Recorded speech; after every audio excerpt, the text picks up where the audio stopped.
Hello friends, welcome ladies fashion club. स्वागत आहे तुमचं आजच्या व्हिडिओमध्ये. आज आपण फोरटक्स ब्लाउजची कटिंग बघणार आहोत.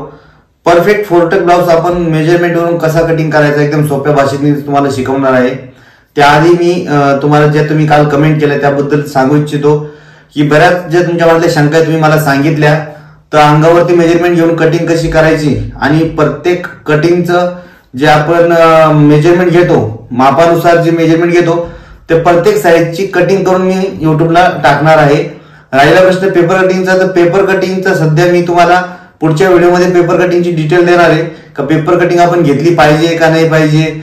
आज आपण फक्त फोरटक्स ब्लाउजची पूर्ण कटिंग मी तुम्हाला शिकवणार आहे.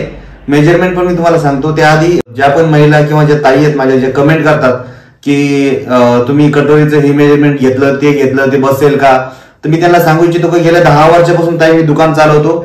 माझ्या दुकानामध्ये सध्या एवढं काम आहे का कमीत कमी एक महिना तरी तुम्ही म्हणजे कोणी जरी कस्टमरला एक महिना ब्लाऊज भेटत नाही. सगळ्या प्रकारचे काम करतो आपण, घागऱ्यापासून वन पीस पासून तर सगळ्या प्रकारचं काम करतो. लहान मुलांची साडी असू किंवा जेवढे पण लेडीज मध्ये प्रकार आहेत सगळ्या प्रकारचं आपण काम करतो. त्यामुळे भरपूर काम असतं. आणि आज माझ्या दुकानामध्ये एकही ब्लाऊज अल्ट्रेशनचा नाहीये की ह्या ब्लाऊजचा असा प्रॉब्लेम आहे तसा. एकही ब्लाऊज दुकानामध्ये अल्ट्रेशन कधी येत पण नाही. आजपर्यंत शिवलेल्या ब्लाऊजला सहसा अल्ट्रेशन येत नाही. कधीतरी लूज टाईटचा प्रॉब्लेम झाला तर होऊ शकतो, अदरवाईज शोल्डरचा किंवा मोंढ्याचा गळ्याचा ह्या अशा प्रकारचा कधी मला आजपर्यंत कधी प्रॉब्लेम आलेला नाहीये. आणि आपण आज जी फोरटक्स कटिंग शिकणार आहे त्या कटिंग बद्दल मी तुम्हाला खूप साऱ्या टिप्स देणार आहे ज्या खूप महत्वाच्या आहेत. तुम्ही फोरटक्स ब्लाउज कट करत असताना त्यावेळेस तुमच्या लक्षात नसेल किंवा तुम्हाला माहित नसेल, पण मी आज तुम्हाला एकदम परफेक्ट कटिंग करून दाखवणार आहे. तुम्ही मी जे मेजरमेंट करतोय तसं मेजरमेंट तुमच्याकडे असेल तर तुम्ही 100% आहे तसं ब्लाउज कटिंग करा. आणि ब्लाऊज बसतो का ते मला कमेंट मध्ये सांगा. तुम्ही काय करता, 10 जणांचे व्हिडिओ बघून नंतर तुम्हाला समजत नाही की कोण बरोबर होते, पण तुम्हाला जे योग्य वाटतं त्याच पद्धतीने तुम्ही फॉलो करा आणि त्याच पद्धतीने कटिंग करायला शिका, तर तुमचे ब्लाऊज एकदम परफेक्ट बसतील. तर आपण आज फोरटक्स ब्लाऊज शिकूया. तुम्हाला या आज जी मी पद्धत सांगणार आहे अशी पद्धत तुम्ही कटिंग केली तर किती हेवी साईज असेल तर ब्लाऊज प्रॉब्लेम होणार नाही. आणि मी जे कटिंग जेव्हा शिकवतो, जे मेजरमेंट घेतो त्याप्रमाणेच मापा टाकलेले असतात. जे मापाचं चार्ट तुम्ही मागताय ते चार्ट देण्यापेक्षा मी प्रत्येक साईजची कटिंग करून व्हिडिओ टाकणार आहे, तुमच्यासाठी सोयीस्कर राहणार आहे. चार्ट नुसार जर केलं तर कधी कधी काय होतं, प्रत्येक मेजरमेंट सारखं नसतं किंवा कधी कधी काय हेल्दी असेल तर छातीचं माप कमी असतं पण ऑल ओव्हर साईज मोठी असते. तेव्हा पण समजा आपण मेजरमेंटनी जर माप घेतलं आणि 40 इंच जर मेजरमेंट येत असेल छातीचं, तर कधी कधी काय होतं बाकीची बॉडी छोटी असते, छातीचं माप मोठं असतं. कधी कधी असं होतं ऑल ओव्हर जर कस्टमर आपलं जाडा असेल ऑल ओव्हर आणि छातीचं माप कमी असेल त्यावेळेस पण आपली कटोरीचा प्रॉब्लेम होऊ शकतो. त्या गोष्टी मी सगळ्या तुम्हाला पुढे जाऊन सांगणार आहे. स्वतः मेजरमेंट घेऊन कशा पद्धतीने आपण काम केलं पाहिजे किंवा कसं मेजरमेंट घेतलं पाहिजे. मेजरमेंट घेताना सुद्धा जे आपल्याकडून चुका होतात ते मी तुम्हाला सांगणार आहे. तर आज आपण फोरटक्स ब्लाऊज परफेक्ट कटिंग कसा करायचा, छोट्या छोट्या ज्या टिप्स आहेत त्या मी तुम्हाला आज सांगणार आहे आणि ब्लाऊज कटिंग करून दाखवणार आहे. प्लीज चॅनलला सबस्क्राईब करा, लाईक करा. जेवढ्या लवकर आपल्या चॅनलचे सबस्क्राईब वाढतील तेवढ्या लवकर तुमच्यासाठी खूप सारे असे कटिंगचे सोपे आणि परफेक्ट कटिंगचे व्हिडिओ मी लवकर टाकेल. आपलं मेजरमेंट आहे, उंची 13.5 आहे, अप्पर चेस्ट 34 आहे, चेस्ट 37 आहे, कंबर 31 आहे आणि आर्म होलचं माप 17 आहे. तर ह्या मेजरमेंट मध्ये जर तुमच्याकडे ब्लाऊज असेल तर तुम्ही मी दाखवलेली कटिंग सेम करा. शिलाईसाठी आपण मार्जिन घेऊया अर्धा इंच.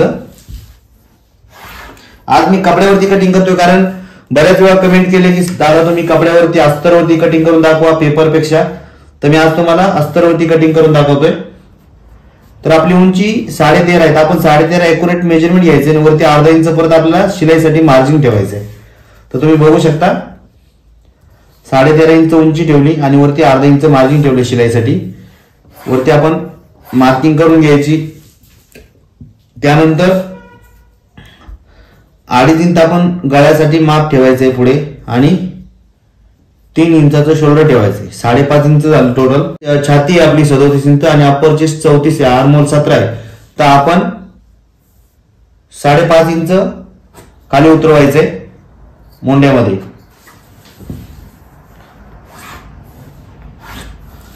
त्यानंतर आपण गळ्याची जी लाईन टाकली ती सरळ करून घेऊया आणि शोल्डरचं मेजरमेंटची लाईन सरळ करून घेऊया.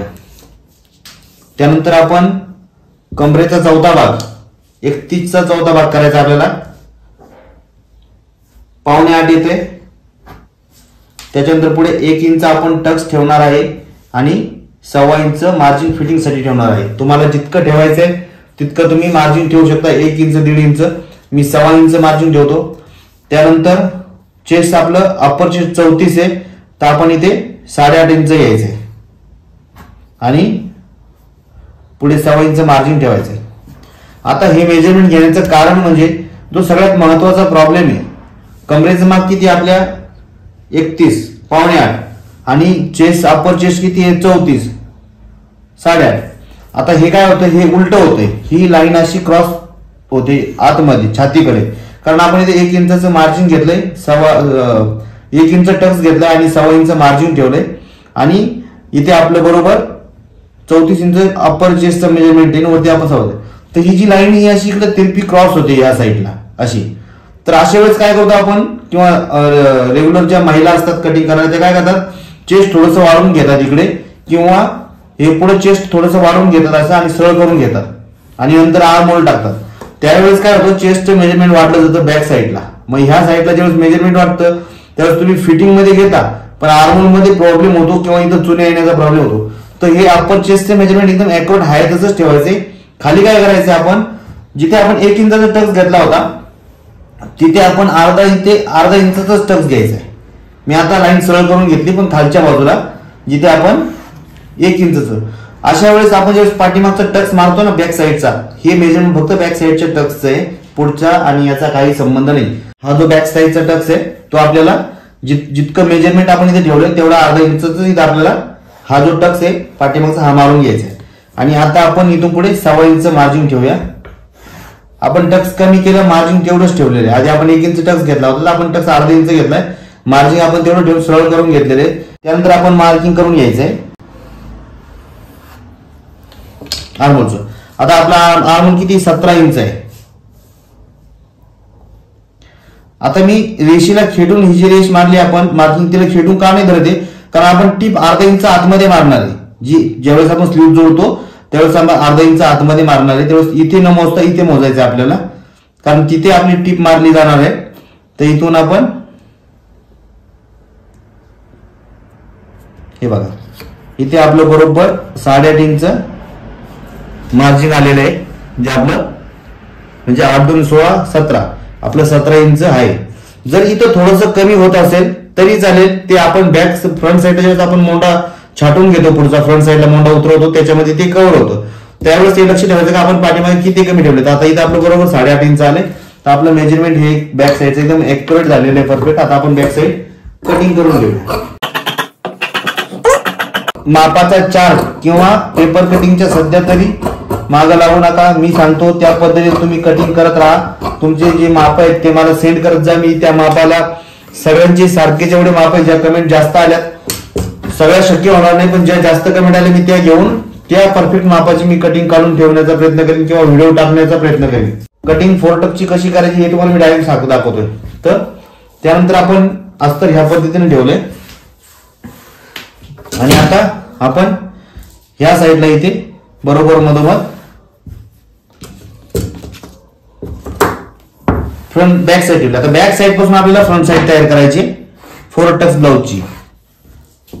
तुम्ही लक्ष देऊन बघा, हा व्हिडिओ इतकं सहज आणि सोप्या सरळ पद्धतीत कोणीही सांगत नाही. तुम्ही काय करा, ही जी मी जी बॅक साईड केली ही आहे तशी उतरवून घ्यायची. मी सांगतो त्या पद्धतीने. आता मी ही तुमच्यासाठी कटिंग करून दाखवतो एकदम सरळ आणि सोप्या पद्धतीत. ही आपण बॅक साईड पूर्णपणे आखून घेतलेली आहे.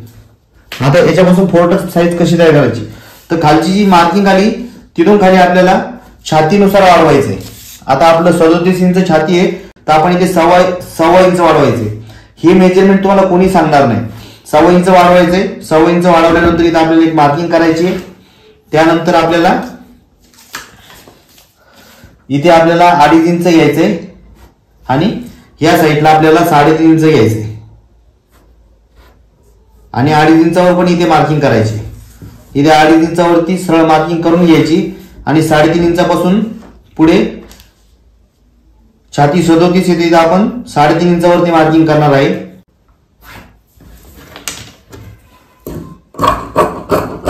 आणि ही बाजू आपण बरोबर कापून घ्यायची. ह्या साईडला कटिंग केलेली नाहीये मी, त्या साईडला कटिंग कशी करायची ते तुम्हाला दाखवतो मी. ही जी बाजू आहे ह्या साईडला, इथे वरच्या साईडला तुम्हाला 1.5 इंच आणि खालच्या साईडला तुम्हाला अर्धा इंच वाढवायचंय आणि ती मार्किंग एक्स्ट्रा करून घ्यायची आणि तेवढं तुम्हाला एक्स्ट्रा कापायचंय.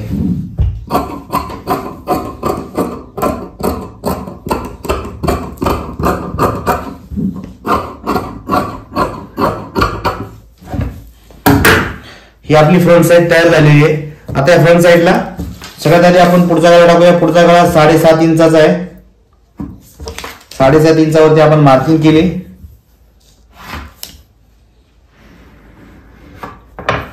त्यानंतर आपण पुढचा गळा कापून घेऊया. आपण इथे आर्महोल, इथे अर्धा इंच आपल्याला आर्महोल छाटून घ्यायचे.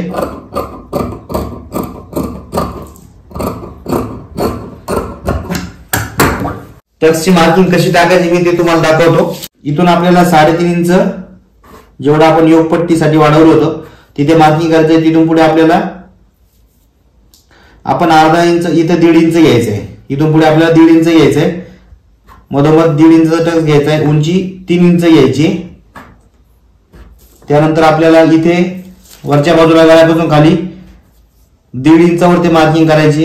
इथे जे आर्महोलचं मेजरमेंट आहे तिथे आपल्याला बरोबर 5.5 इंच घ्यायचंय आणि ती 5.5 इंचची लाईन जिथे येते तिथे आपल्याला टक्स घ्यायचा आहे. 5.5 इंचावरती, शोल्डर पासून खाली 5.5 इंचावरती आपल्याला इथे एक टक्स घ्यायचा आहे आणि जी बाहेरची बाजू आहे तिथे आपल्याला 2.25 इंचावरती टक्स घ्यायचा आहे. आता हा टक्स कसा घ्यायचा, खालचा 1.5 इंचाचा ठेवायचा आहे अशा प्रकारे. त्यानंतर इथला जो आहे टक्स तो पुढे 2.25 इंच ठेवायचा आहे. हा टक्स सुद्धा आपल्याला 2.5 इंच ठेवायचा आहे आणि हा जो टक्स आहे हा आपल्याला 4.5 इंच ठेवायचा आहे. आता हे जे मेजरमेंट आहे तुम्हाला हे वाकड तिरकड न होण्यासाठी काय करायचे, ह्या टक्स वरती आपल्याला 1.25 इंचावरती मार्किंग करायची इथे आणि ह्या टक्स पासून बरोबर लाईनीमध्ये जसे टक्स आले पाहिजे अशा प्रकारे मी जी मार्किंग केली ती अशी तुम्ही आखून घ्या म्हणजे तुमचे टक्स वाकडे तिकडे होणार नाही. आणि हे आपल्या टक्सचं एक्युरेट मेजरमेंट निघालेलं आहे. हा टक्स नव्हता, हे आपण मार्किंग करून घेतलं होतं. 1 2 3 4 टक्सचं सेंटर आहे आणि इथे आपण टक्स मारून घ्यायचे. आणि हे जे टक्स आहे हे फक्त 1.5 इंचाचे टक्स मारायचे आपल्याला. 1.5 इंच टक्स मारायचा आहे. हा 1.5 इंच, हा 1.5 इंच आणि हा अर्धा इंच टक्स मारायचा आपल्याला. हा जो आहे हा अर्धा इंच टक्स मारायचा आहे. तुम्हाला मी पुन्हा एकदा समजावतो. आपल्याला ह्या टक्सची उंची फक्त 3 इंच ठेवायची. इथून पुढे आपण सेंटर घेतला 1 इंच आणि इथून हे तीन जे टक्स आहे ते सारखे येण्यासाठी हा तुम्हाला दाखवला. मी हे टक्स मारत नाही. इथे टक्स उंची सेंटरला मार्किंग करून बरोबर तुम्ही जसं मी दाखवलं त्या पद्धतीने तुम्ही हे 3 टक्स मारून घ्या. हा अर्धा इंचाचा मारायचा आहे, हा 1.5 इंचाचा मारायचा आहे, हा 1.5 इंचाचा आणि हा 1.5 इंचाचा. हे मेजरमेंट आणि हा ब्लाऊज आपला कटिंग झालेली आहे. खाली जी योगपट्टी कापायची होती आपल्याला, जे आपण फ्रंट साईडला बॅक साईडला जे वाढवलेलं आहे हीच आपल्याला योगपट्टी ठेवायची. नाहीतर योगपट्टीचं मेजरमेंट तुम्हाला माहितच आहे, 2.5 बाय 3.5 ची योगपट्टी ठेवायची आपल्याला. योगपट्टीला खालच्या बाजूला 1.5 इंच मार्जिन ठेवायचं आपल्याला शिलाईसाठी. आणि ही आपली खालची योगपट्टी तयार झालेली आहे. तर हे आपलं 4 टक्स ब्लाऊज तयार झालेलं आहे. बॅक साईड 4 टक्स आणि योगपट्टी. याच्यामध्ये तुम्हाला सांगतो हा ब्लाऊज ज्यावेळेस मी शिवून दाखवेल तुम्हाला त्यावेळेस एकदम परफेक्ट तुमच्या लक्षात येईल टक्स किती मारायचा. हे कटिंग मध्ये तुम्हाला जरी समजलं नसेल तर मी तुम्हाला हा ब्लाऊज पुढच्या व्हिडिओमध्ये शिवून दाखवेल त्यावेळेस तुमच्या एक्युरेट लक्षात येईल. तुम्हाला काही जर शंका असेल ब्लाऊज मध्ये कटिंग मध्ये तर तुम्ही मला कमेंट करा. पुढच्या व्हिडिओमध्ये मी तुम्हाला तुमच्या जेवढ्या शंका असतील त्या पूर्णपणे मी सोडवण्याचा प्रयत्न करेन. प्लीज व्हिडिओ आवडला असेल तर लाईक करा, शेअर करा आणि भेटूया आपण पुढच्या व्हिडिओमध्ये. जय हिंद, जय महाराष्ट्र.